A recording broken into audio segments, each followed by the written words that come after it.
محترم ناظرین، مدرسے میں رقم دے کر قربانی کروانا۔ ہندوستان اور دیگر ممالک میں قربانی کے موسم میں لوگ مدرسے میں حصہ لیتے ہیں اور مدرسے والے ان کا پیسہ لے کر قربانی دیتے ہیں۔ تو ناظرین، مدرسے میں پیسہ دے کر قربانی کرانا کیسا ہے؟ آئیے اس سلسلے میں دارالعلوم دیوبند اور بیرونی ٹاؤن کا فتویٰ دیکھتے ہیں۔ ناظرین سماعت فرمائیں۔ سوال: مدارس میں حصہ کی رقم متعین کر کے جو اجتماعی قربانی کی جاتی ہے اس کا کیا حکم ہے؟ سوال: ذی قاعدہ کا چاند دیکھتے ہی مدرسوں میں اشتہار لگا دیے جاتے ہیں۔ اشتہار میں قربانی کے جانور کا جو حصہ ہوتا ہے وہ کھول دیا جاتا ہے، جیسے فی حصہ 2000 سے 2500 وغیرہ، لیکن ابھی قربانی کا جانور خریدا بھی نہیں گیا ہے اور نہ ہی سودا ہوا ہے اور نہ جانور دیکھا، لیکن حصہ داروں سے پیسے لے جاتے ہیں اور ذی الحجہ کا چاند دیکھنے کے بعد جانور خریدے جاتے ہیں اور ذی الحجہ کا چاند دیکھنے کے بعد جانور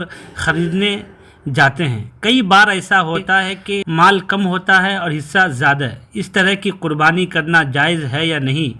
قرآن و حدیث کی روشنی میں جواب مرحمت فرمائیں۔ ناظرین جواب سماعت فرمائیں۔ اگر مدرسہ والے کے پاس جانور موجود ہے، پھر ایک حصہ 2000 2500 کا اعلان کرتے ہیں تو یہ شکل بیع کی ہوتی ہے، جس میں بیع کی شرائط پایا جانا ضروری ہے، یعنی مشتری کے لیے مبیع اور متعین ہو اور ایک ہی شخص خریدنے بیچنے دونوں کا ذمہ دار نہ بنے، اور اگر جانور موجود نہیں ہے تو یہ شکل حصہ لینے والے کی طرف سے توکیل بالتضحیہ کی ہے، یعنی مدرسہ والے کو قربانی کرنے کا وکیل بنا رہا ہے، لہذا اس کی ذمہ داری ہے کہ امانت داری کے ساتھ جتنے کا جانور ملے اس کے حصے کی قیمت اس کے ذمہ ڈالے، نیز خود اپنا ہی جانور اس طرح فروخت نہ کرے کہ ایک شخص کا بائع اور مشتری دونوں ہونا لازم آئے، نیز وکیل کی حیثیت سے قربانی کرنے کی صورت میں اگر کچھ رقم زائد لگے تو وکیل موکل سے لے کر بچے تو اسے واپس کر دے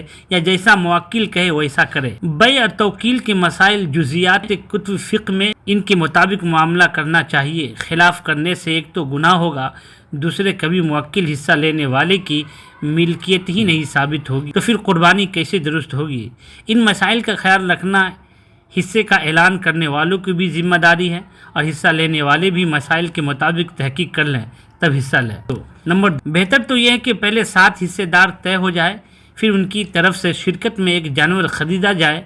پہلے جانور خرید لیا، پھر 2 ایک حصہ دار جو کم تھے انہیں شامل کر لیا، یہ بھی جائز ہے، بشرطے جانور کا حصہ جتنی رقم میں پڑا ہے اتنی ہی رقم لی جائے، زائد نفع ملا کر حصہ بیچنا جائز نہیں۔ تو ناظرین یہ جو آپ سماعت فرما رہے تھے یہ دارالعلوم دیوبند کا فتویٰ تھا۔ آئیے اب بیرونی ٹاؤن کا فتویٰ دیکھتے ہیں۔ ناظرین اجتماعی قربانی میں جانور کی خریداری کے سلسلے میں مدرسہ کے فنڈ سے رقم لینا اور قربانی کے لیے مدرسہ کی زمین استعمال کرنا اور اس پر اجرت لینا اور قربانی کے جانوروں سے باقی ماندہ رقم کا حکم۔ سوال نمبر 1، ہماری زیر نگرانی اکثر لوگ اجتماعی قربانی کرتے ہیں جس میں اکثر اوقات حصہ داروں کی کچھ رقم بچ جاتی، ان بقایا جات کی ہر جانور میں تعین کرنا اور پھر حصہ داروں تک یہ رقم پہنچانا مشکل ہوتا ہے۔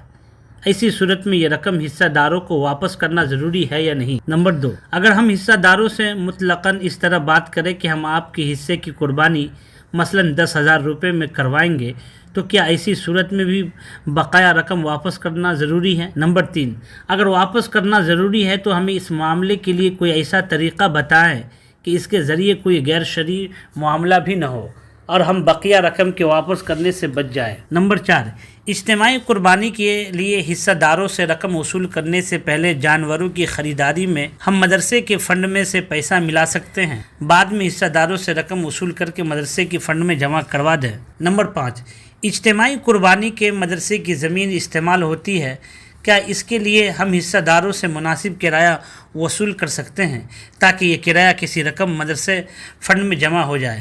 نمبر 6، کیا اجتماعی قربانی کرنے کی صورت میں حصہ داروں کو متعین وزن آپ کے حصے کا وزن اتنا ہوگا بتانا ضروری ہے؟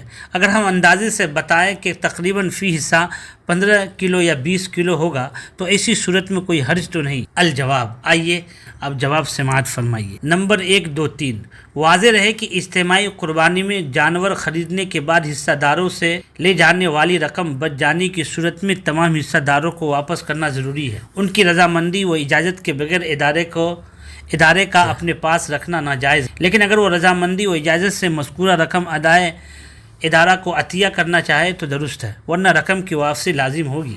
یا پھر یہ صورت اختیار کی جائے کہ اجتماعی قربانی میں حصہ داروں کو ابتدائی میں رقم وصول کرتے وقت بتا دیا جائے اور ان کی اجازت حاصل کر لی جائے۔ اگر وہ رضامندی سے اجازت دے دے تو پھر یہ بچ جانے والی رقم عطیہ کہلائے گی۔ نمبر 4، ادارے کی جانب سے مدرسہ کے فنڈ کی رقم کو قربانی کے جانور خریدنے کے لیے خرچہ کرنا اور پھر حصہ داروں سے رقم وصول ہونے پر جمع کرنا شرعاً ناجائز۔ نمبر 5، پہلے ہی طے کر کے الگ سے حق الخدمت سروس چارج کے نام سے ادارے کے لیے اجتماعی قربانی میں حصہ لینے والوں سے طے شدہ اجرت وصول کی جا سکتی ہے۔ البتہ اجرت کا شروع ہی سے معین ہونا ضروری ہوگا۔ غیر متعین یا مبہم اجرت، جیسا کہ یوں کہنا کہ قربانی کے بعد جو رقم بچے گی فرد یا ادارہ کی اجرت ہوگی، لینا جائز نہ ہوگا۔